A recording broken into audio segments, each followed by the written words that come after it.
কোরআনের তাফসীর শুনে ওয়াজ শুনে হিন্দু পর্যন্ত মুসলমান হয়, ঘটনা আছে কি নাই? আরো জোরে কোন না। কিছুদিন আগে দেখলাম ডক্টর মিজানুর রহমান আজহারি বয়ান করতেছে, কোথায় মাদারীপুর না কোথায়, একটা ভিডিও ক্লিপ, একটা ছেলে কালিমা পড়ে মুসলমান হয়ে গেছে। ও ভাই, বোঝা গেল কোরআন মানুষকে আসর করে কি করে না। আল্লামা দেলোয়ার হোসেন সাইদি দামাত বারকাতুহুম, ও ভাই, হুজুরের ওয়াজে অনেক মানুষ কালিমা পড়ে মুসলমান হয়েছে, আছে কি নাই? হাফিজুর রহমান কুয়াকাটার হুজুরের ওয়াজও দেখলাম একজন কালিমা পড়ে মুসলমান হলেন। বোঝা গেল কোরআনে কারিমের তেলাওয়াতের বরকত আছে কি নাই? আরো জোরে বলেন আছে কি না? এজন্য আমার আল্লাহ বলেন, ওই কোরআন এমন অনেক জিন্দা মুজিজা, যে কোরআনে কারিমের তেলাওয়াত শুনলে বেঈমান পর্যন্ত কালিমা পড়ে মুসলমান হতে বাধ্য হয়ে যায়, ঠিক কি না? আবু জাহেলের নাম আপনারা শুনেছেন, আরো জোরে কোন। আবু জাহেলের ছেলে যার নাম নবীজি দিয়েছিলেন হযরত ইকরামা, হযরত ইকরামা রাদিয়াল্লাহু তাআলা আনহুর জিন্দেগিতে পড়েছি। আবু জাহেলের ছেলে হযরত ইকরামা রাদিয়াল্লাহু তাআলা আনহু কালিমা পড়েছেন, মুসলমান হয়েছেন একমাত্র নবীজির কোরআনে কারিমের তেলাওয়াত শুনে। সুবহানাল্লাহ বলবেন না? বোঝা গেল কোরআনে কারিমের তেলাওয়াতের মধ্যে বরকত আছে কি নাই? এজন্য আমার আল্লাহ বলেন, ওয়া ইযা তুলিয়াত আলাইহিম আয়াতুহু যাদাতুহুম ঈমানা।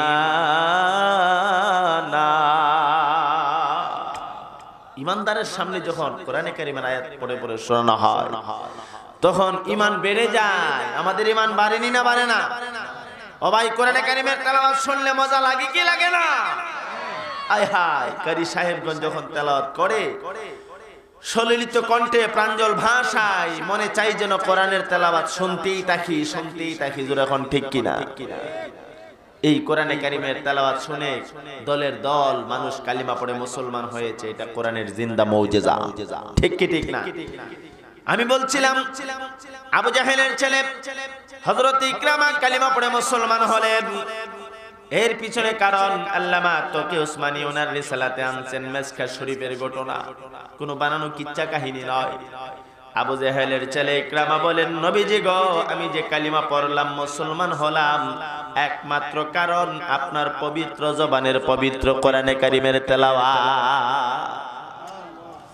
ইয়া রাসূলুল্লাহ, ইয়া হাবিবাল্লাহ, ও আল্লাহর পয়গম্বর, আমার আব্বা প্রতিবার খালি আপনাকে জাদুঘর বলে, বাটফার বলে, আমার আব্বা আপনাকে পাগল বলে।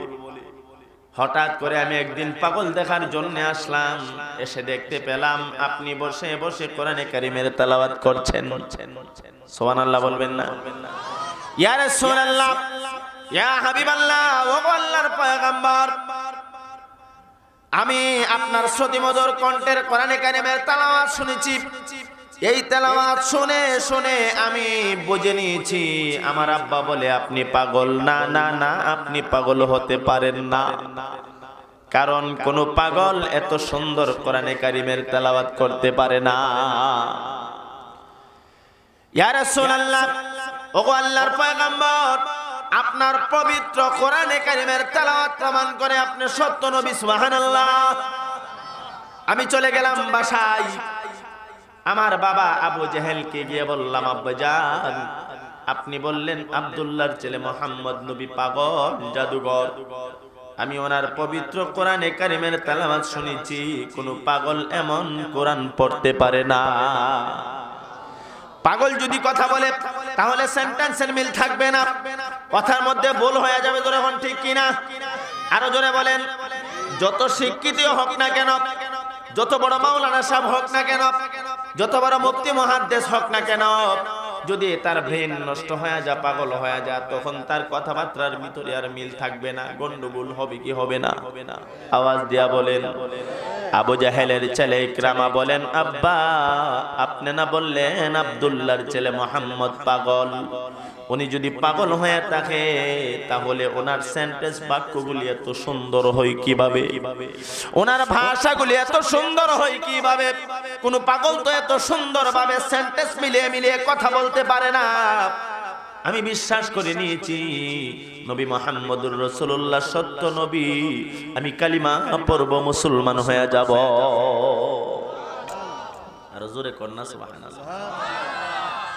ও ভাই, আবু জাহেলের ছেলে যখন বললেন আমি কালিমা পড়ব, মুসলমান হয়ে যাব, আবু জাহেলের মাথা ঠিক আছে নি? আওয়াজ দিয়া কোন গরম হয়ে গেছে। বলি কি, তুমি যদি কালিমা পড়ে মুসলমান হয়ে যাও, আমার বাপ দাদার ধর্মের উপরে চুনকালি পড়ে যাবে, আর বিশেষ কথা আমার তো লিডারই থাকবে না। যখন ঠিক কি ঠিক না? কারণ আমি মক্কার সমস্ত মানুষকে বোঝাই, আব্দুল্লাহর ছেলে মুহাম্মদের কাছে যাবি না, তার কোরআন তেলাওয়াত শুনবি না। এখন তুমি যদি কালিমা পড়ে মুসলমান হয়ে যাও, তাহলে মানুষগুলি আমাকে থুতু নিক্ষেপ করবে, বলবেটা কি? না না না, তুমি কালিমা পড়ে মুসলমান হতে পারো না। আবু জাহেলের ছেলে ইকরামা বলেন, ওগো আব্বা, আমাকে আল্লাহ পাক একটা ভালো মন্দ বোঝার যোগ্যতা দান করেছেন, কোনটা ভালো কোনটা খারাপ আমি কিন্তু বুঝি। সুবহানাল্লাহ। ভালো মন্দ বোঝার যোগ্যতা আপনি আমাকে আল্লাহ দিছি কি দেয় নাই? আরো জোরে বলেন। সবাইকে আল্লাহ ভালো মন্দ বোঝার যোগ্যতা দান করেছেন, কোনটা ভালো কোনটা খারাপ এই জিনিসটা কিন্তু সবাই বোঝে। জোরে বলেন ঠিক কিনা? আজকের যে যুব সমাজ এই জান্নাতের বাগান তাফসির ওয়াজ মাহফিলের আয়োজন তারা সাজাইছেন এই নারায়ণগঞ্জের জমিনের ভিতরে, ২৫০০-এর ভিতরে।